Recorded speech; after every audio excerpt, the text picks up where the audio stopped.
Hello everyone, welcome back to my channel. So আবারও আসলাম আপনাদের সামনে মিষ্টি আলু দিয়ে বিকেলকার একটা ইয়ামি নাস্তা। সো ইয়ামি নাস্তা দেখার জন্য সবাই আমার সাথে থাকুন। আমার ভিডিওটাতে ফেসবুক পেজে লাইক ও কমেন্ট শেয়ার করুন।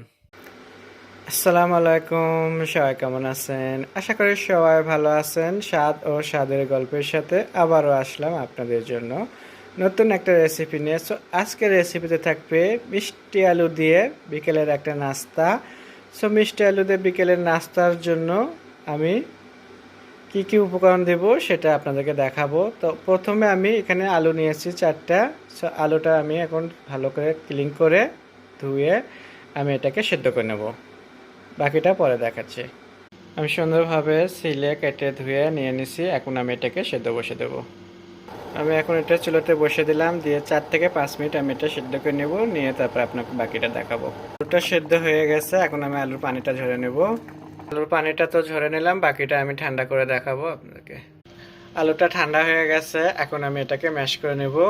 এখানে একটা এনেছি, এটা থেকে দেখি ম্যাশ করা যায় কি, না হলে কাঁটা চামচে করতে হবে। আলুটাকে আমি সুন্দরভাবে আলু ভাঙার মেশিনটা দিয়ে ম্যাশ করে নিলাম। এখন আমি এখানে চিনি অ্যাড করে দিচ্ছি। 1.5 টেবিল চামচ আমি এখানে চিনি দিয়ে দিচ্ছি, আর একটা আমি এখানে ডিম দিয়ে দিচ্ছি ভেঙে। যেহেতু পরিমাণে একটু বেশি বানাচ্ছি, তো আমি এখানে 2টা ডিম দিচ্ছি, আর 1 টেবিল চামচ ময়দা অ্যাড করে দিচ্ছি।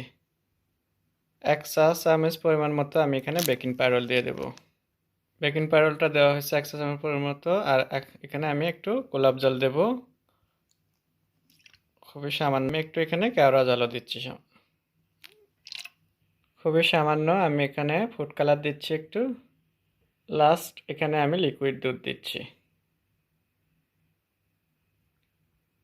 লিকুইড দুধটা দিয়ে আমি এটাকে খুবই ভালো করে মিশিয়ে নেব। সো ব্যাটারটা দেখতেই পারছেন আমার তৈরি হয়ে গেছে। তেমন একটা ঘন আর কেমন পাতলাও হবে না, এরকম মাঝামাঝি হবে। সো এটাকে আমি ব্যাটারটা তৈরি করে নিছি, এখন আমি আপনাদেরকে দেখাবো বাকিটা। ব্যাটারটা আমার হয়ে গেছে, এখন আমি এখানে এখানে প্যানকেকের বাটি নিয়ে নিছি। আমি এখন এখানে এগুলো ইয়ে করে নেব।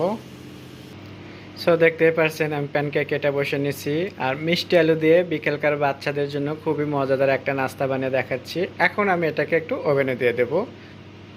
আমি এটা 10 মিনিটের জন্য ওভেনে দিয়ে দিচ্ছি। Wow, very nice, so beautiful. দেখতেই পাচ্ছেন মিষ্টি আলু দিয়ে আমি একটা নাস্তা করে দিচ্ছি বাচ্চাদের জন্য, আপনাদের পছন্দ হবে। সো এখন আমি ওভেন থেকে এটা বের করে নিচ্ছি। সো এটা 5 মিনিট রেখে একটু ঠান্ডা করে আপনাদেরকে সার্ভ করে দেখাবো। তো দেখতেই পারছেন আমি সার্ভ করে দেখালাম মিষ্টি আলু দিয়ে, খুবই মজাদার একটা বিকেলকার নাস্তা বাচ্চাদের জন্য। সো আশা করি আপনাদের ভালো লাগবে। আপনাদের যদি ভালো লেগে থাকে তাহলে বাসায় অবশ্যই ট্রাই করবেন, এভাবে দেখবেন যে খুবই মজাদার একটা রেসিপি হয়েছে বাচ্চাদের জন্য খাবারও।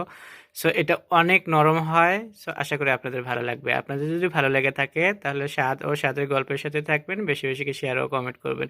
সবাইকে অনেক অনেক ধন্যবাদ, ভালো থাকবেন।